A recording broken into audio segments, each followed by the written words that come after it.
getting into the big week where the goal is to squat 5 reps with 200. So what I'm doing different in weeks like this is I try to keep my other days a little bit lighter. I'm still not treating them like really as a deload. I'm keeping the load standard, but I'm not gonna push anything. You can see here I'm just doing sets of 5 at 150. So it's just to get in the movements, and the goal is to just feel as fresh as I possibly can for that day. I try to allocate all the focus that I have on one specific training and not hype myself up too much for these days. I still, of course, before every training, make sure sleep and stress is kept low. Yes, sleep is kept high, stress is kept low. To make sure that I'm not just putting on like the same amount of stress because even though I'm training a little bit lighter, it's getting evened out by the fact that I don't recover properly.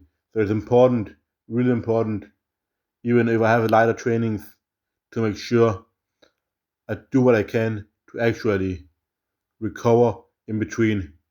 So that's what I try to do. And then for the other stuff, I keep that mostly the same and do some things.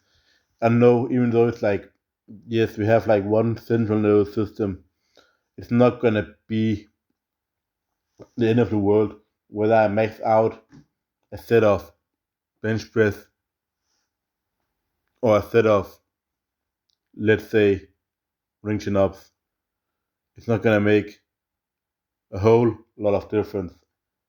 Um, so I just try to really make sure I eat enough, get enough water, sleep enough, keep stress low. Especially I try to go outside and get some walks in. I really find that just going out in the nature without anything, without my phone, without music, nothing at all, no stimulation, that has been one of the big habits implemented that has made a huge difference for me this year. Where before I would go and listen to music or something to keep me stimulated, but just the fact that I'm just out there all alone makes me go and count things like nests in the trees and stuff like that. And I think people really underestimate the impact something that simple can have on recovery. And the other thing that I do 3 times a week is I go to the sauna, and for me as well, it has kind of the same effect because you can't bring a phone with you in a sauna.